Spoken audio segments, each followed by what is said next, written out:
So,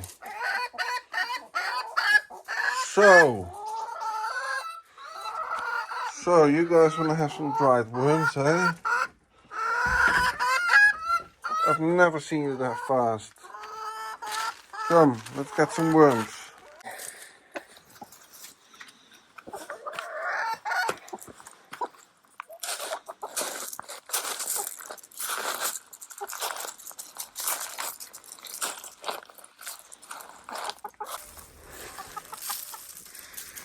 So, now you've got something to do, eh?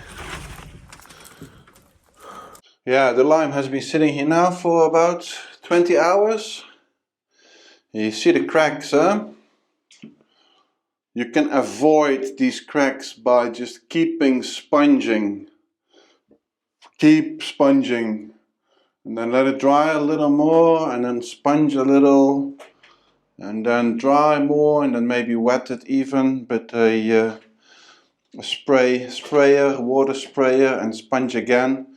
But yeah, that would really be a day-long job then. And I'm not going to do that. What I'm going to do, once this is fully cured, and I'll really let it cure for 3 days or so, maybe 4.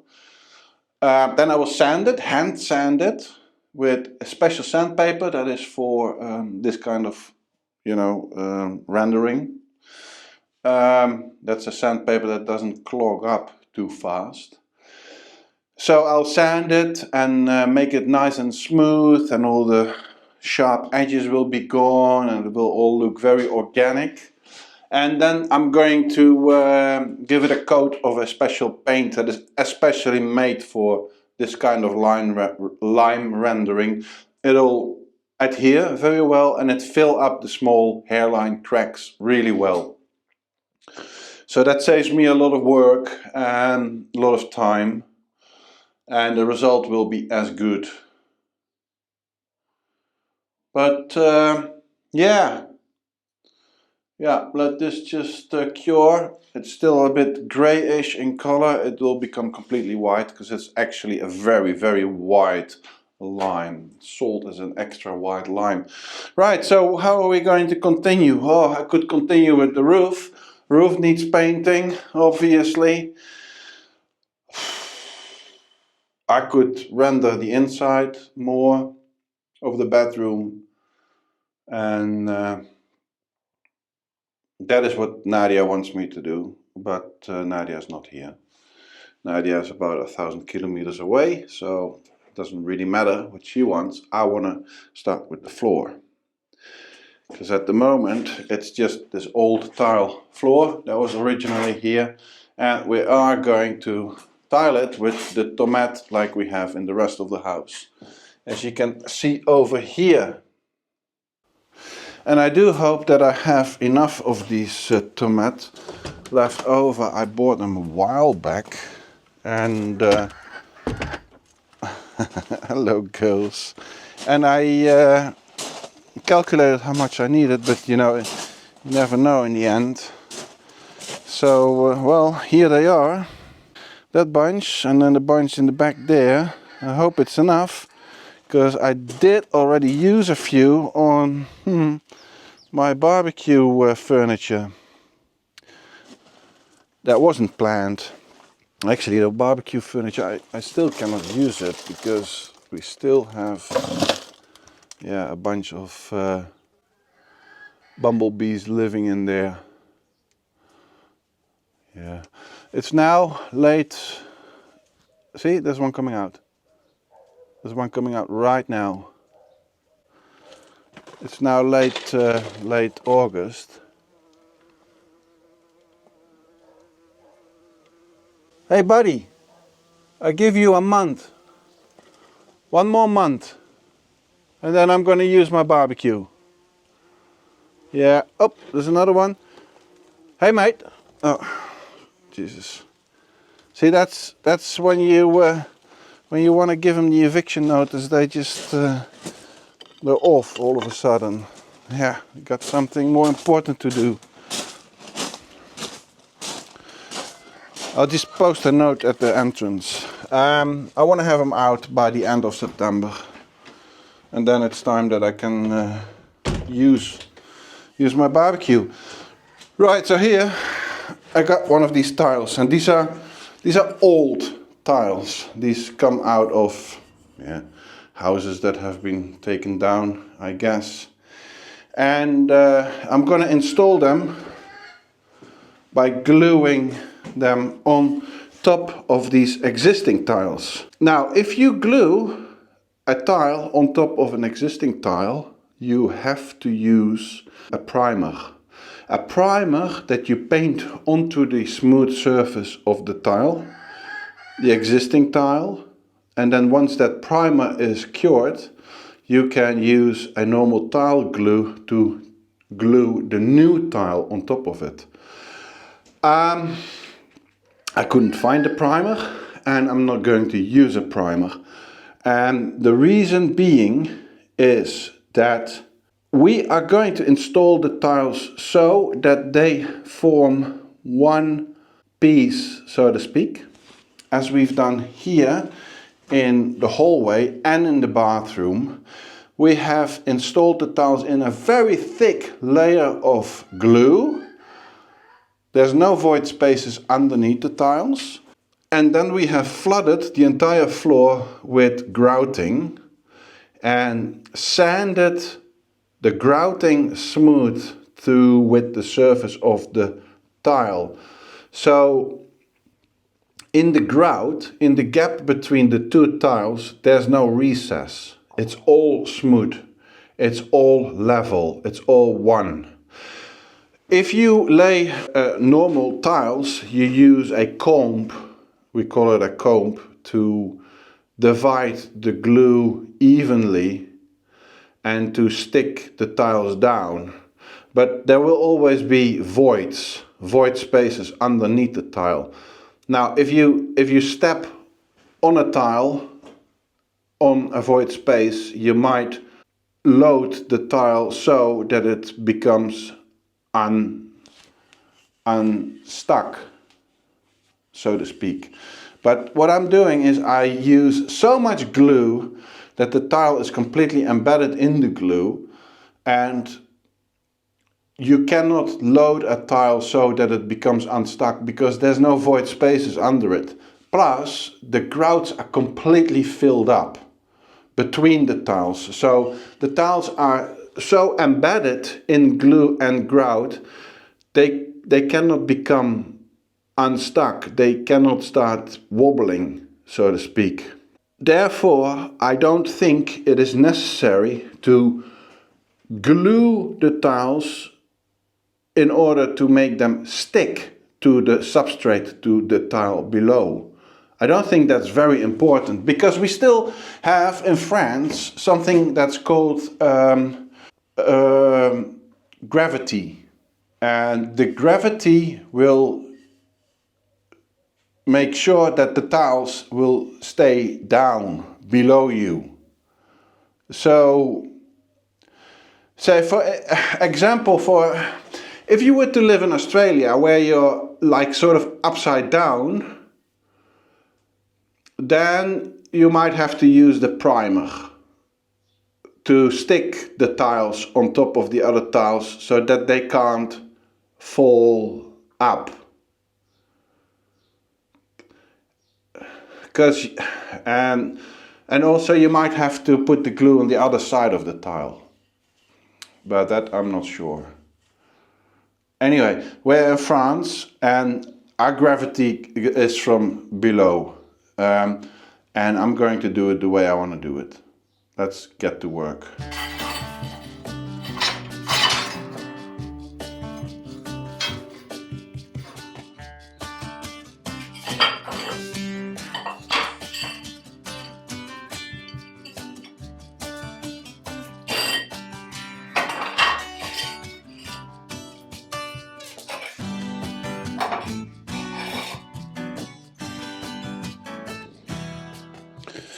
So I've laid out my tiles in a pattern that is pleasing to the eye. Of course I could use laser liners and measuring tapes, etc., etc., making sure that everything is sort of, yeah, I don't know, straight, or, but what is straight, you know?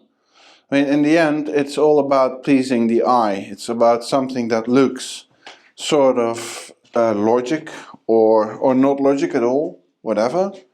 And yeah, this is, I think quite alright. I mean, it's in line with the tiles in the hallway where you arrive. And then this is eventually where the clothes are going to hang. Jackets and umbrellas and that sort of stuff, maybe shoes. So it follows this pattern, and then obviously a 90-degree angle, and then another 90-degree angle. Then you arrive at the guest bathroom on the left side, and on the right hand side the bathroom. But then if you look from the bathroom into the hallway, yeah, then it doesn't line up at all. So I could make it line up here, but that doesn't make any sense then anymore when you come from the entrance of the house. So it's either or. I think this is okay. This will look cool. I have strategically placed piles of spares, of, well, tiles that I'm going to use on the sides. So hopefully I can just go starting there, working my way back and working my way slowly out like this. Yeah, I should have enough tiles. I should have plenty. Let's just get started. Let's just get started mixing up a batch of glue, tile glue, putting on my knee protectors, putting up a nice podcast, and yeah, work our way back, getting it done.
The other day from working with the lime, it really dried out the skin on my hands, and they are rough.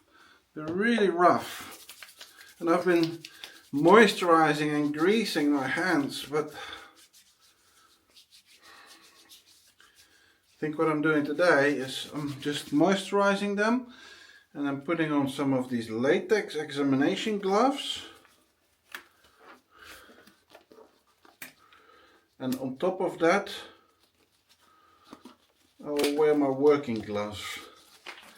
Let my hands marinate in the moisturizer. And even if my working gloves get wet and saturated with lime or cement or other chemicals, because that's basically what they are, right? They're chemicals. Then at least it won't affect the skin, because you know, I place great importance in silky smooth hands.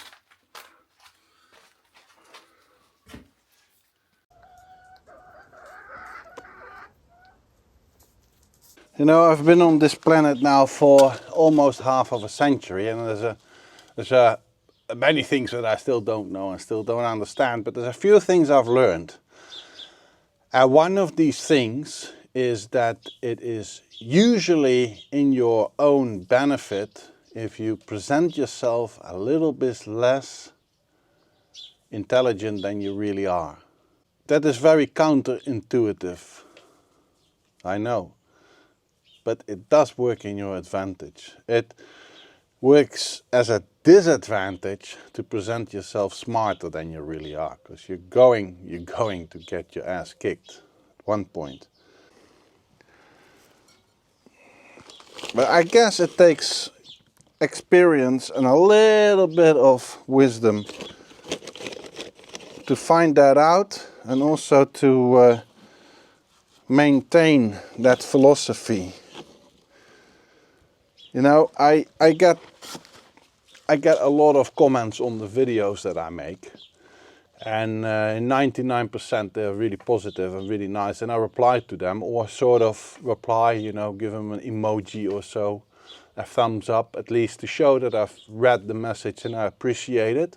Don't always have the time to reply to all of them, but some of these comments are yeah, sounds maybe a bit judgmental, but they're pretty dumb. Yeah, like a video a while back I made in which I talked about the new Parkside drill hammer that I got, because I couldn't get the Makita one that I really wanted, and the Makita one was 3 times the price. The comments that I got on me talking about this Parkside hammer drill is unreal. One claimed that a professional person, or a person, you know, doing a lot of DIYing, should have the proper professional gear. Yeah. That's a luxury in my opinion. I mean, this house was built, what, 200, 300 years ago. I don't think any of these builders had ever heard of an electric battery operated drill hammer. Oh, and another one said that, yeah, I should better buy a... No, it was silly of me to buy the cheap one, because for a few more dollars you had a good one. I wonder why people take the effort of commenting, you know, in that way. I always wonder what are their lives like. Are they 14-year-olds in the attic, you know, behind the computer? I don't believe so, because the majority of my viewers are 55 years and older. But, you know, even with a tiny little bit of research, you know that what you're saying is absolute nonsense, because the Makita drill would have been 3 times the price of the Parkside drill. Plus, I cannot buy Makita off the shelf here in the DIY stores. I would have to order it, and it would take me, what, 3-5 days? Well, I need it instantly, you know. You only find out that your tool is broken at the point where you need it. And I need it, right then and there. Yeah, nou ja. That's enough of me ranting about people who comment, you know. And you know what? I don't really reply to these comments anymore. Another comment I got a week back, somebody suggesting that the hallway that I'm building downstairs with the guest bedroom, the bathroom, is a labyrinth, and it would have been a lot smarter to have the bedroom upstairs and the living room downstairs, because then in the bedroom you'll have a nice balcony with opening doors. Now, if you have seen my videos for a while, then you know that downstairs we have no view. It's fairly dark. There's one little window, in the guest bedroom that opens out onto the street. It's not a super busy street, but there's traffic. And upstairs we have these opening windows, large opening windows, and you have a beautiful view, the sky, the church, green around you. You have a lot of light coming in, and you have a roof terrace. Why would you want to have a bedroom there? What are you planning to do in your bedroom? Stay there all day?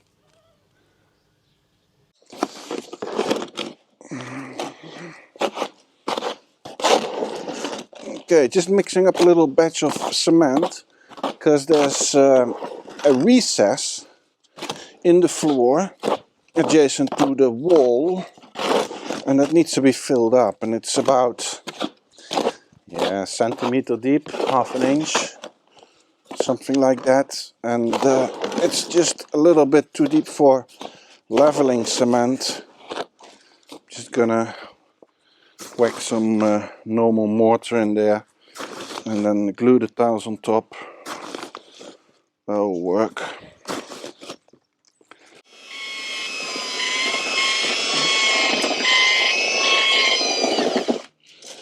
And you know what?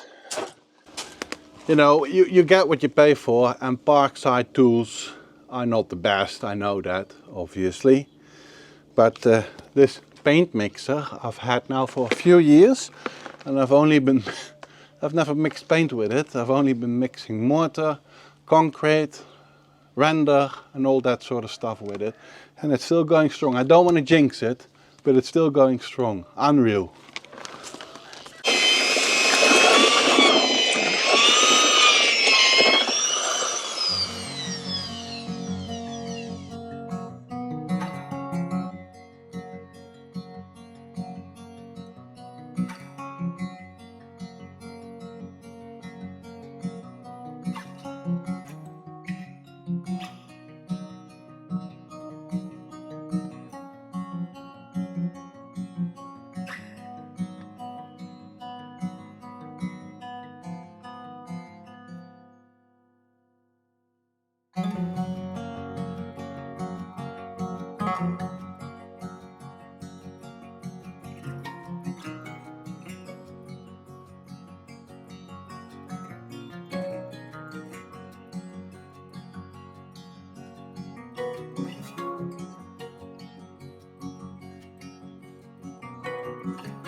So, next day I have cut to size the missing bits on the edges and glued them in.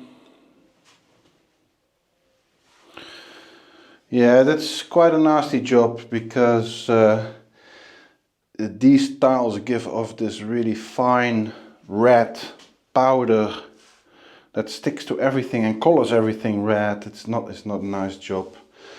But I'm pretty happy with the way it is now and the way it's going to look, you know. I mean, for people who know us, have been watching this channel, you know that we're going for a organic look, an old look, a quirky look. I really don't know how to describe it. We're not going for perfection, absolutely not. We're not going for straight lines, for super flat floors. We want to go for character, really. And in many cases, we are actually mimicking character, like building a stage for a set, you know, making it look old while it's not old, which is what I really like to do. So in this floor, it's not straight, the lines are not straight. Some tiles are a little bit higher than the others. We got bits missing in tiles, and the white grout that we're going to use is going to fill that all up and make it look the way we want it. Also, there's tiles that are really porous from the top surface. That's going to fill in with grout, and we're going to sand it off, and you get this patina look. Yeah, it's just this is going to look really good. The gaps between the walls and the tiles are pretty large. That's also because I don't really mind a large gap, but also we're still going to have skirting on the sides later on, so that's not going to be too bad. Yeah, I have just vacuum cleaned the floor, and I'm just going to fill everything in with grout and let it sit. Just gonna really flush the floor with grout and let it sit.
Yeah, then I did something that's pretty stupid, but it happens with more YouTubers who handle the camera themselves. I forgot to press record and I did this bit. So basically what I've done is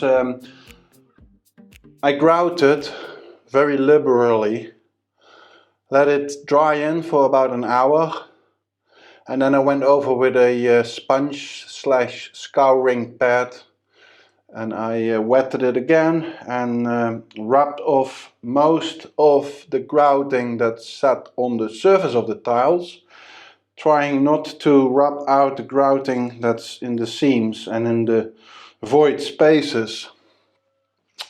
Then I took most of that what came loose off, and I mopped the floor. Don't tell Nadia that I used her good mop. This is what we have now, and this is a very nice result. This is the result we like. Apart from there will be a little sheen of grouting over the top that will take off once the floor is really dry with just a scouring patch. That will be very easy to take off. But yeah, no, I'm really happy with how this came out, and this yeah, this is exactly the same as the rest of the ground floor of the house. So that is the entrance, and then the hallway, and then the bathroom. The bathroom we have a different TOMETTE tile, and upstairs we have a wooden floor. But yeah, I am happy. Tomorrow this is going to be dry enough to walk on. You can see those really porous tiles, they take in quite a bit of that grout. Yeah, I'm pretty happy with this. Let this all dry, give it time, and then yeah, we can start with the walls again, or with the ceiling, either or.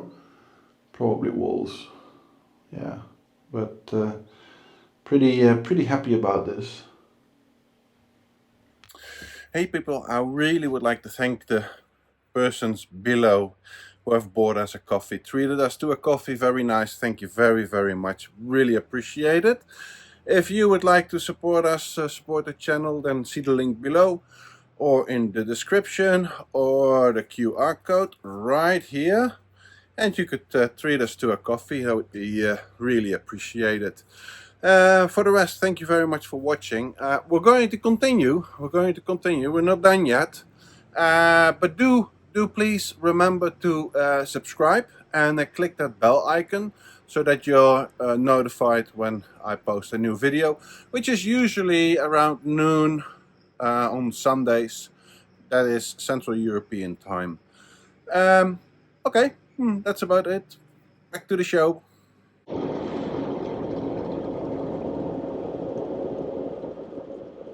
So I'm on my way to an address that's advertising a used scaffold for sale. In October, Nadia will be back from work, and we're going to render the facade of the house, street side and the garden side. And I have spent countless hours thinking what would be the most effective and price-friendly way to do it. The easiest way would be to have a scaffold, to rent a scaffold, and the company comes and set it up, and then once you're done they take it away. And I have inquired for prices, but it was just way out of our reach. It was ridiculous. Thousands, you know. I mean, I'm talking about a scaffold 4 meter high, 12 meter, no, what? 9 meter long, I think, 9. Yeah, and then for a week. No, outrageously expensive. And then I thought, well, if I have that gun, that render gun, remember, that I used, maybe it works so efficient, that render gun, that I can just rent a cherry picker and do it in one day. But I'm not convinced about that render gun. It's kind of messy. It's kind of frustrating because the nozzles keep blocking up all the time. And now I actually damaged it because I completely forgot to clean it after I'd been using it with cement render. So it's just I had to throw it in the bin. Well, they're not expensive, but I'm not convinced that's the way to go. So I am back with my idea of building a scaffold, and I found one for sale right now that's actually for a very friendly price, but I have to see whether it's good enough, it's wide enough, it will be stable enough, strong enough. Because, you know, you gotta feel safe somehow, right? Otherwise, there's no point to it. So yeah, well, let's hope that that this one is is okay, because then I have a scaffold that I could potentially sell after use for the same price, or I could take it with me to the Cook Islands for our next project there. Let's see. We're not there yet. An hour's drive. Everything is, you know, it's easy to drive long distances in France, I noticed.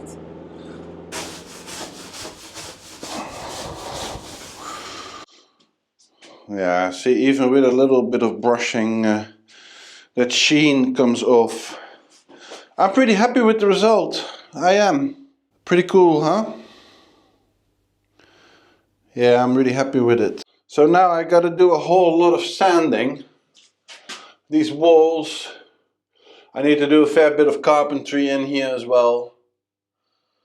And at the same time, I'm a little bit tired of living in the dust and in the dirt. I mean, you know, I'm also living here at the same time, right? And I gotta be able to go from the bedroom to the bathroom in the middle of the night. So I want to work a little bit on keeping the essential spaces for me living here, you know, clean. So I was thinking I should put a door in the bathroom opening so that at least I can close the bathroom off from the dust and all. Now we bought a door for it. It's standing right here, which is a nice door and an old door. And then we were thinking about a sliding track and making it a sliding door. But you know what? Sliding doors are really annoying, right? Sliding doors are really not the best things, especially not in here in the bathroom. You just gotta have a door that goes easy open and closed and locks. And then I was thinking, you know, I mean, I bought this door ready-made in a door frame. Now it's not, we like to have antiques, we like to have old stuff, but you know, with a bit of an artistic input from me or Nadia, we can give this door a nice paint job with a nice patina. And it was so easy to install, and it was fairly cheap, you know. I mean, if I had to buy a sliding track for up here for that heavy old door, I would probably spend more than to buy another door of these ready-made in the frame. So I've been measuring, and I can see that the Brico Dépôt has a door in the right measurements. So I'm thinking I'm going to take a ride to the Brico Dépôt and get myself one of these doors. And then I can do that, I can install that door here, and then at least I have the bathroom sort of closed off for dirt and dust for when I'm here working here in the hallway.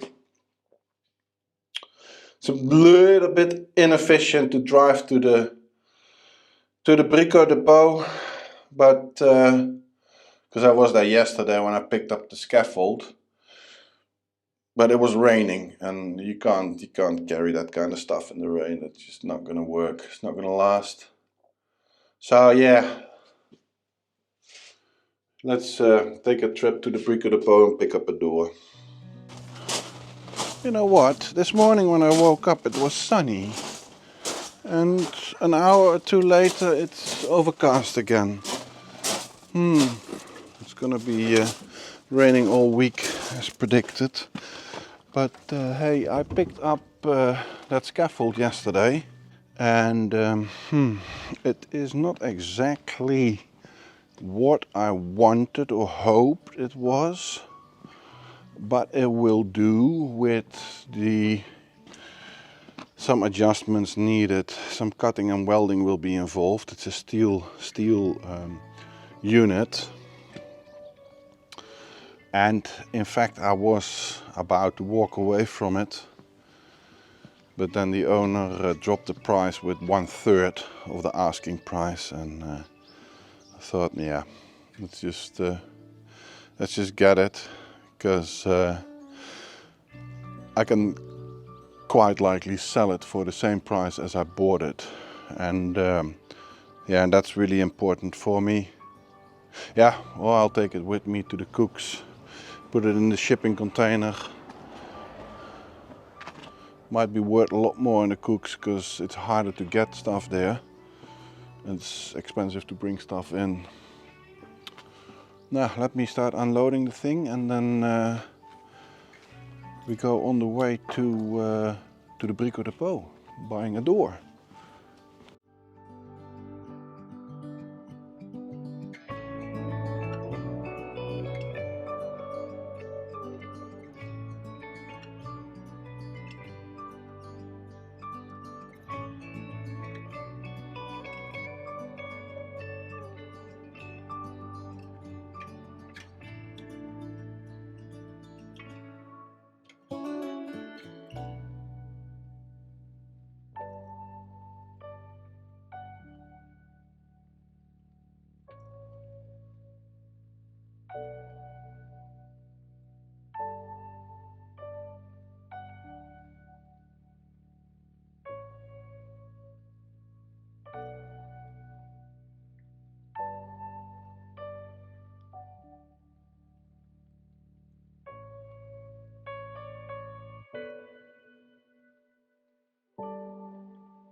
Yeah, I had a good look at them now. I mean, yesterday I was in a rush when I was with the owner, but yeah, I think this is gonna work.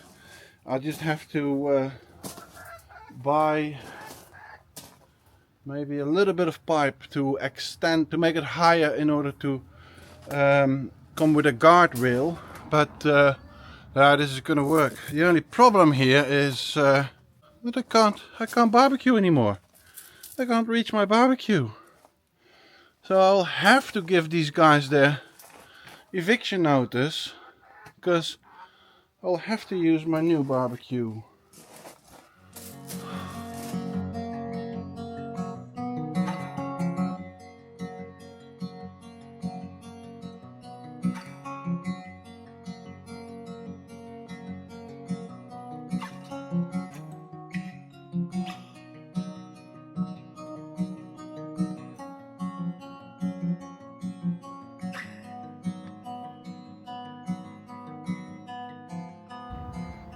So I got myself a door.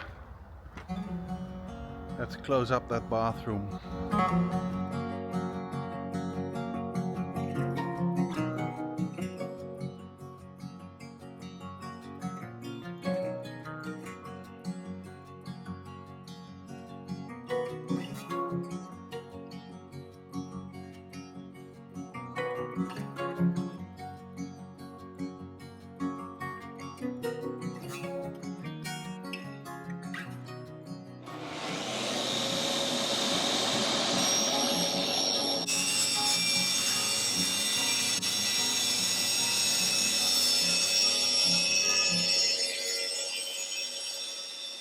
That's what it is, you know, these doors, cardboard, old cardboard, these doors. Yeah, folks, unfortunately, I cannot show everything that I'm doing. You know, I would need a camera team following me everywhere I go. It's just if I have to film everything that I'm doing, well, half of the time it's not really interesting because I'm trying to find stuff, right? Now, for example, I'm trying to find my soft hammer. Anyway, let me explain you what I've done. I've just taken the door frame apart. I mean, the door is just a little bit too large and it has to be fitting, right? So I cut a little bit of the underside of the door, no big deal. And also I've taken the frame apart and I've now positioned the frame part with the hinges on the wall, and that is now level. I've just temporarily secured it with a little angle and some plastic wedges.